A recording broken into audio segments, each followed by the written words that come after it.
Alright, so I'm gonna try to be really quick, but this year I found myself accomplishing a lot of goals. I was very excited at the beginning of this year because I was like, I'm gonna get my master's degree from the University of Georgia.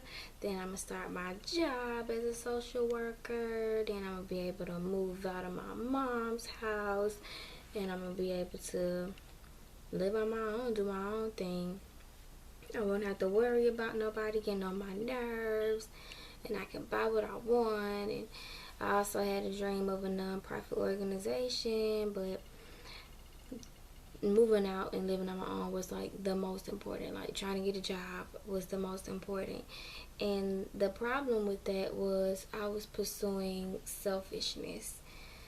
It's not selfish to move out. That's not what I'm saying. But it's very selfish when that's the only thing that you're aiming at. That's the only thing that you really want. And it gets in the way of God. It gets in the way of God actually moving and wanting to speak and do things in your life.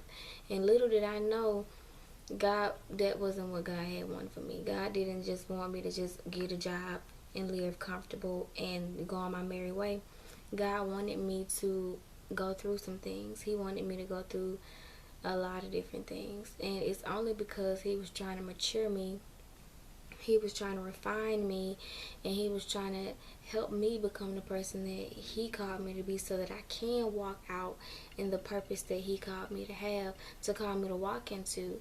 And so everything that I was motivated this year, I found myself not being motivated anymore. I found myself basically coming to the end of myself. I wanted a job, and I wanted to do this, and I wanted to do that, and I wanted this, and I wanted that.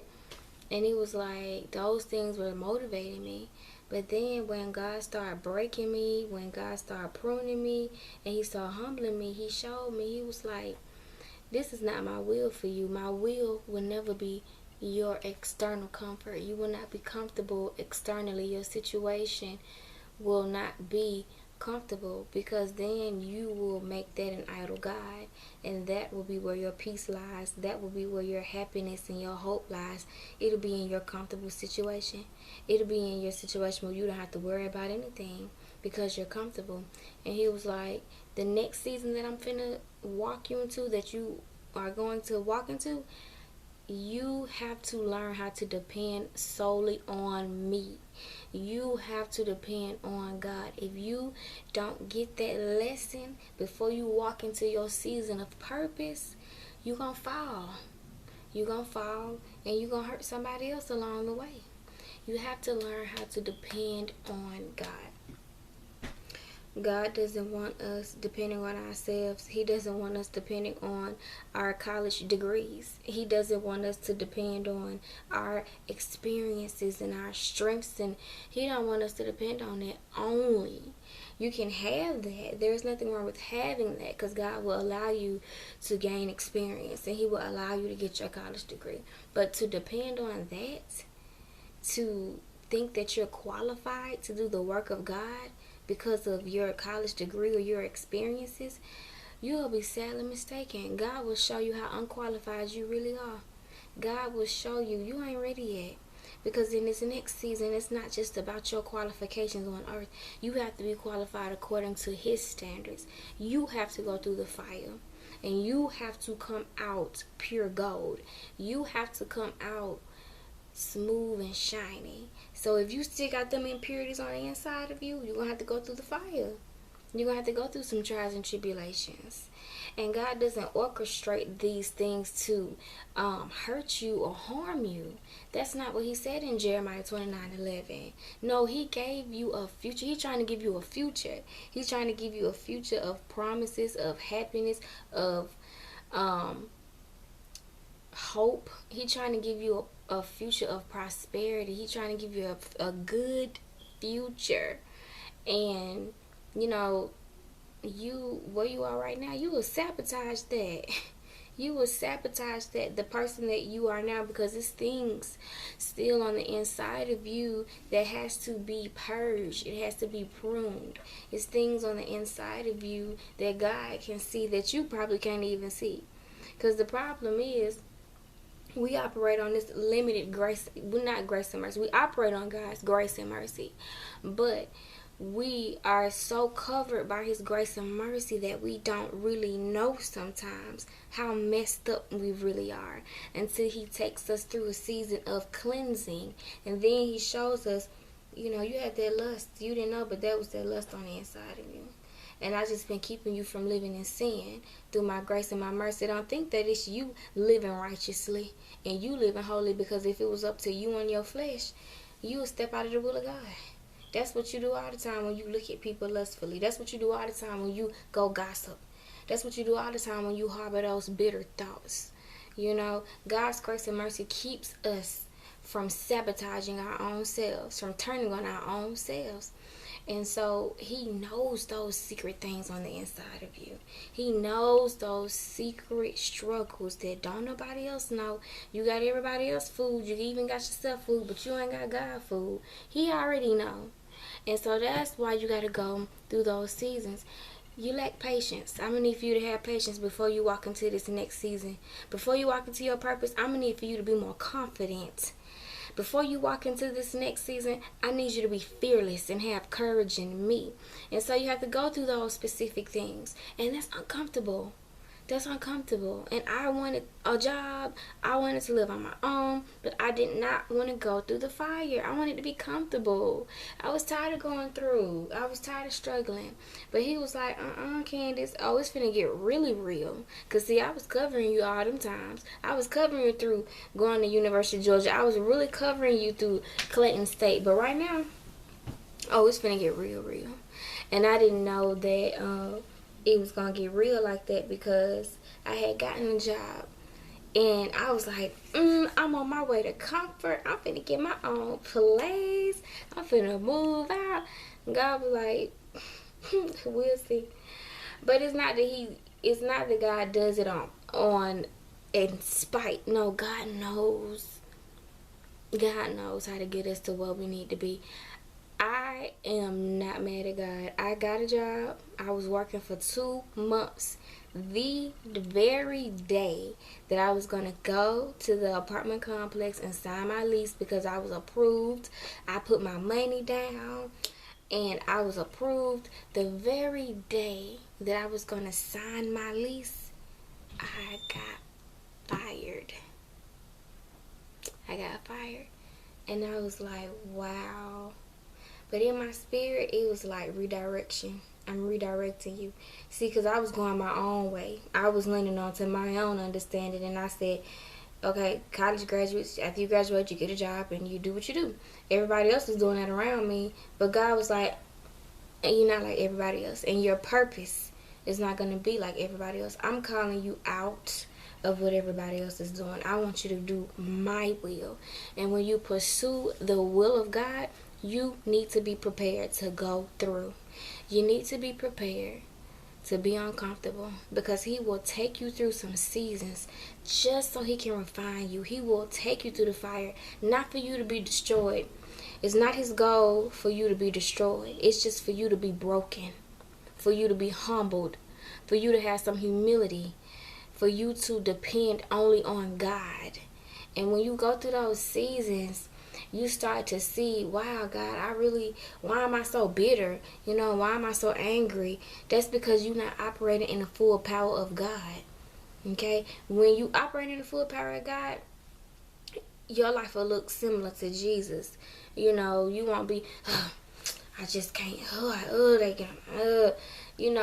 every little bitty thing won't irritate you, because you have peace, you have joy. But when you easily irritated, you miserable, you bitter, and you struggling to keep your peace, and you struggling with patience and all these different things, that's because you haven't really got those things that God want to get on the inside of you. And the only way that he does that is you have to go through the storms. You have to go through those trials and tribulations. That's how you get that stuff on the inside of you. You're not just finna wake up one day and say, I'm patient. No, you got to go through the persecution.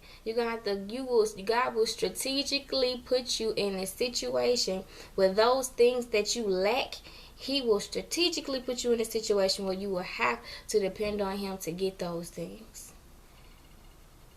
So you have to be really, really careful about what you're pursuing. What is the intentions behind the things that you pursue? Are you pursuing this so you can be happy and comfortable? Are you pursuing this because you're trying to pursue the will of God? Are you pursuing this because you want people to know your name? Are you pursuing this for the money?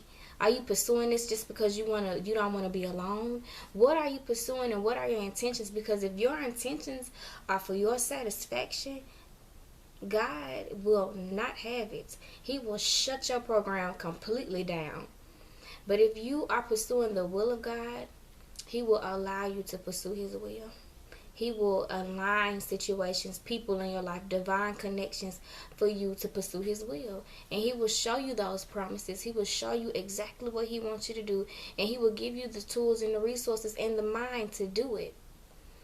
So it's not like you'll be alone pursuing the will of God. He will help you. He will help you along the way when you pursue His will. But if you're not pursuing His will, you will be brought back to His will. You will be brought back. He will bring you right on back. He will cause them things and those attachments and that happiness and that satisfaction to completely end. But in my case, He didn't even allow me to even go that far. He was like, you get this job and you getting fired. And I was like, oh, Jesus, okay, well, you're redirecting me. Where am I supposed to go? And God never was silent on me like, I'm not going to tell her. No, God constantly encouraged me through the redirecting season because I was very discouraged at first. And then He started showing me, like, this is not my will for you to just be completely comfortable, not worrying about anything. You have to live this life, Candace. I'm calling you to live this life because this is the life that a lot of people that you're going to help live. Because I was struggling with unemployment for a season.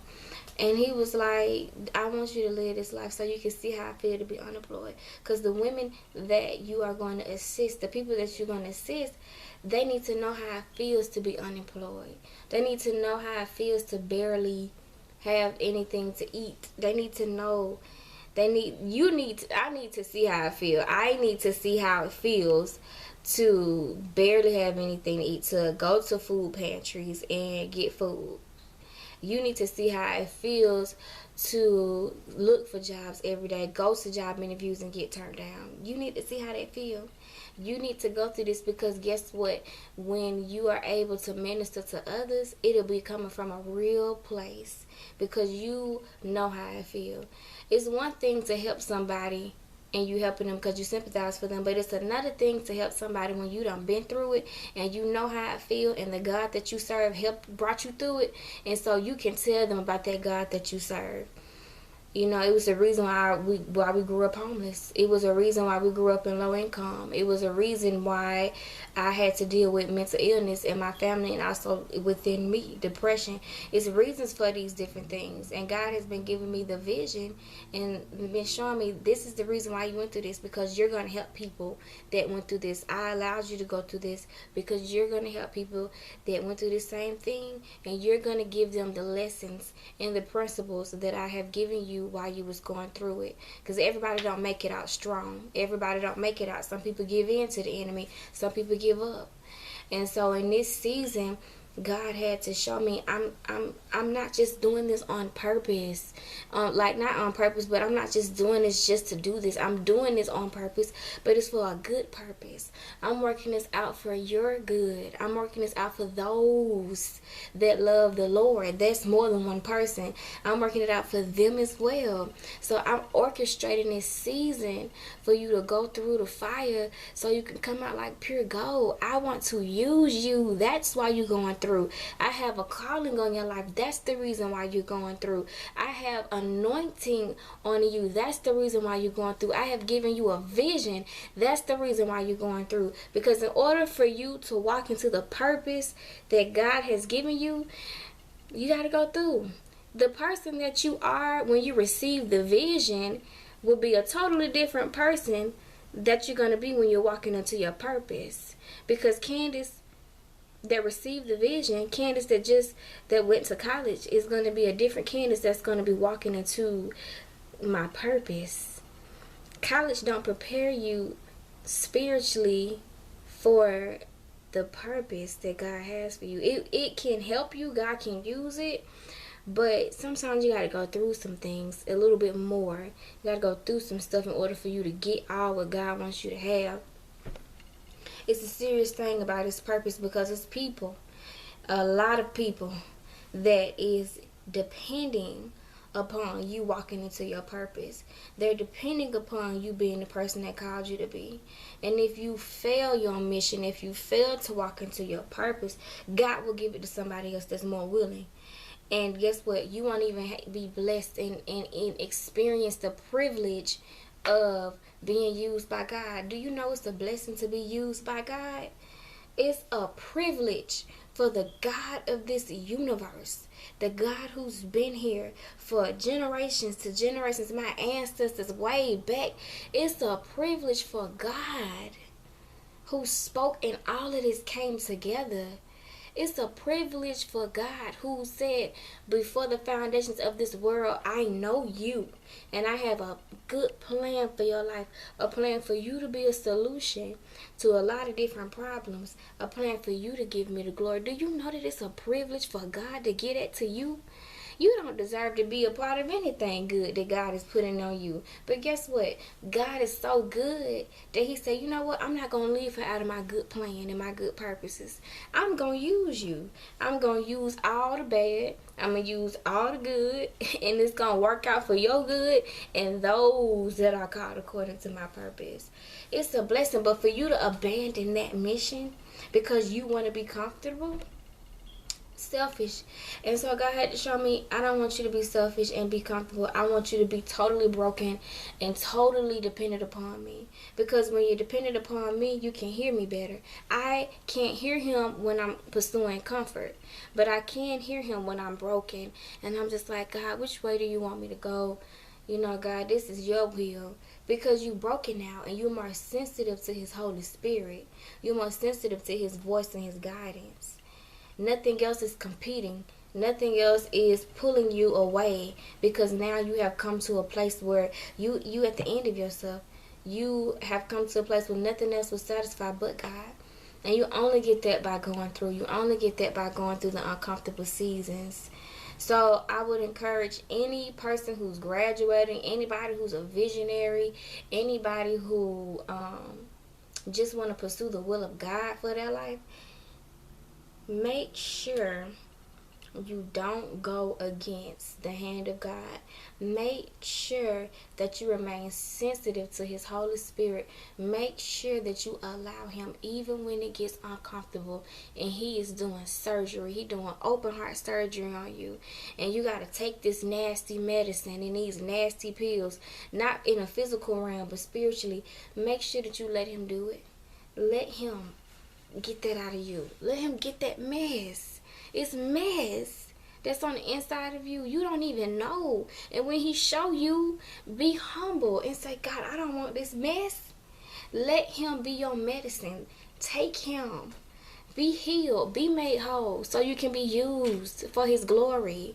So you can be used so people can say, wow, God is so good. God is able. Just by looking at your life, you operate on limited spirituality right now. Those gifts and those talents and all of that good little stuff, and you go to church and you read the Bible and you preach and you pray and all of that stuff, if you are not operating in love, and if you are not operating with the power of God, it is going to be ineffective and somebody is going to get hurt. Your mess is going to be out all in the streets. You still got junk on the inside of you, so you still need to be made humble. You still need to be broken. You still need to be made. You still need to have humility. So that's why I'm like, let Him go through the seasons. Because if you don't let Him take you through these seasons, you'll end up trying to walk into your purpose, but you'll be walking into your purpose like a dwarf. You're not completely mature yet. You'll be walking and doing stuff that you don't even really completely know how to do. That you don't really even completely, you're not effective anymore. You're not as effective as you're supposed to be. You can't even reach people. You just have to be really careful. Don't walk into that purpose ill-equipped, because the enemy will shut your program down. The enemy will come at you and trample on you so hard. So make sure that you go through these seasons. Go through these seasons of testing. Go through these seasons of trials. And let God do that work on you. I know people right now who are completely oblivious It's people that are completely oblivious. I know people who are oblivious to the turmoil and the issues that they face on the inside of them, in their mind.